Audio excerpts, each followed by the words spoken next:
Sahabat yang diberkati Tuhan, sebelum kita mendengarkan renungan firman Tuhan saat ini, mari kita berdoa. Tuhan, kami mau mendengar suara firman-Mu. Berkati kami, kuduskan kami. Kami serahkan waktu kami mendengarkan belajar firman-Mu. Dalam nama Yesus, haleluya, amin. Firman Tuhan terdapat di dalam Efesus 6 ayatnya yang ke-12 hingga ayatnya yang ke-18a. Karena perjuangan kita bukanlah melawan darah dan daging, tetapi melawan pemerintah-pemerintah, melawan penguasa-penguasa, melawan penghulu-penghulu dunia yang gelap ini, melawan roh-roh jahat di udara. Sebab itu, ambillah seluruh perlengkapan senjata Allah, supaya kamu dapat mengadakan perlawanan pada hari yang jahat itu, dan tetap berdiri sesudah kamu menyelesaikan segala sesuatu. Jadi berdirilah tegap, berikat pingganglah kebenaran, dan berbaju ziarah keadilan. Kakimu berkasutkan kerelaan untuk memberitakan Injil damai sejahtera.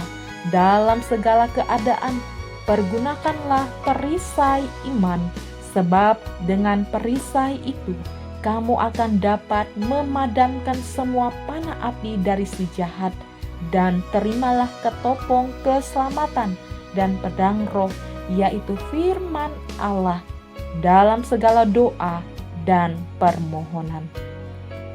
Saudara yang kekasih di dalam Tuhan Yesus Kristus, firman Tuhan di dalam ayat yang ke-12 berkata bahwa lawan kita bukan hanya darah dan daging, tetapi juga pemerintah-pemerintah, penguasa-penguasa, roh-roh jahat yang ada di udara.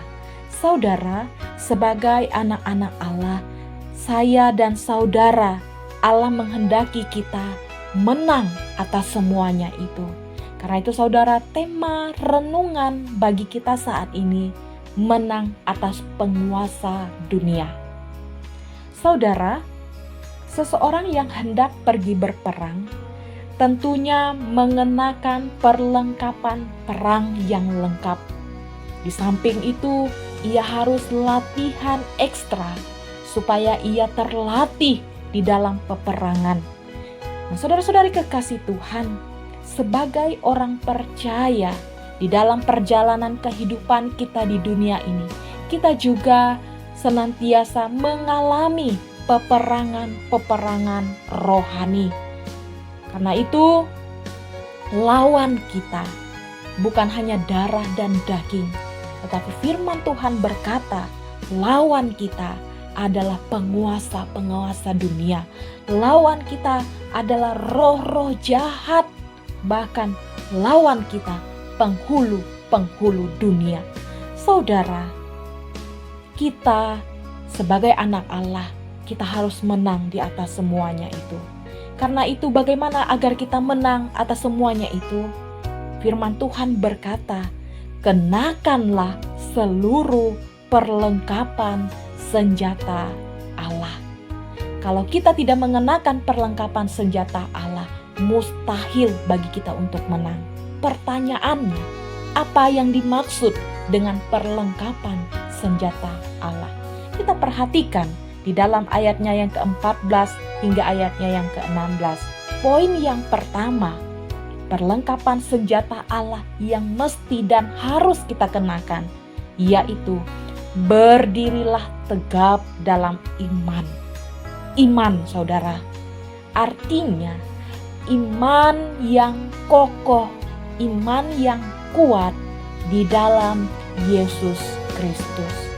Apapun yang terjadi, apapun masalah, apapun tantangan yang datang silih ganti dalam hidup kita, tetap miliki iman yang kuat kepada Yesus Kristus. Badai boleh datang, apapun boleh menimpa hidup kita, tetapi iman kita tidak tergoyahkan. Keyakinan kita tetap teguh di dalam Yesus Kristus. Orang yang berdiri di dalam iman yang kokoh dan teguh, saudara, pastinya hidup di dalam kebenaran firman Tuhan. Tidak ingin atau tidak suka melakukan hal-hal yang tidak benar, tetapi kesukaannya adalah kebenaran, melakukan keadilan, dan memiliki kerelaan untuk memberitakan Injil tentang Yesus Kristus. Orang yang hidup di dalam iman, kebenaran, dan keadilan, kesukaannya adalah menyaksikan tentang perbuatan-perbuatan ajaib Allah di dalam kehidupannya. Kita harus menjadi saksi, saudara. Kita harus memberitakan Injil bahwa Yesus Kristus adalah Allah yang hebat, adalah Allah yang perkasa, adalah Allah yang sanggup melakukan segala perkara di dalam kehidupan kita. Poin yang pertama adalah berdiri dalam iman yang kokoh. Yang kedua, perlengkapan senjata Allah, yaitu firman Allah. Saudara, orang yang mencintai, orang yang menyukai firman Allah, yaitu orang yang senantiasa merenungkan firman itu siang dan malam, maka kata pemazmur, ia akan tumbuh seperti pohon yang ditanam di tepi aliran air, yang senantiasa menghasilkan buahnya pada musim. Saudara, orang yang menyukai firman adalah orang yang tidak hanya menjadi pendengar, tetapi juga menjadi pelaku-pelaku firman itu di dalam seluruh aspek kehidupannya setiap hari. Yang ketiga, perlengkapan senjata Allah, yaitu doa. Saudara, firman Tuhan berkata bahwa doa itu sangat penting. Doa adalah nafas hidup kita sebagai orang percaya. Karena itu, mari kita senantiasa hidup di dalam doa. Karena itu, saudara, mari kita belajar semakin hari semakin mendekatkan diri kita intim di dalam relasi hubungan kita kepada Tuhan, di dalam doa-doa pribadi kita bersama keluarga, bersama jemaat. Karena di sanalah ada kekuatan, kemampuan yang Tuhan berikan. Nah, saudara-saudari kekasih Tuhan, 3 poin ini menjadi perenungan bagi kita. Jikalau kita ingin menang atas kuasa-kuasa yang ada di dunia ini, poin yang pertama, berdiri teguh di dalam iman keyakinan bahwa Yesus Kristus adalah Tuhan dan Juru Selamat kita. Yang kedua, lakukanlah firman Tuhan. Yang ketiga, hiduplah di dalam doa. Tuhan Yesus memberkati kita. Shalom. Amin.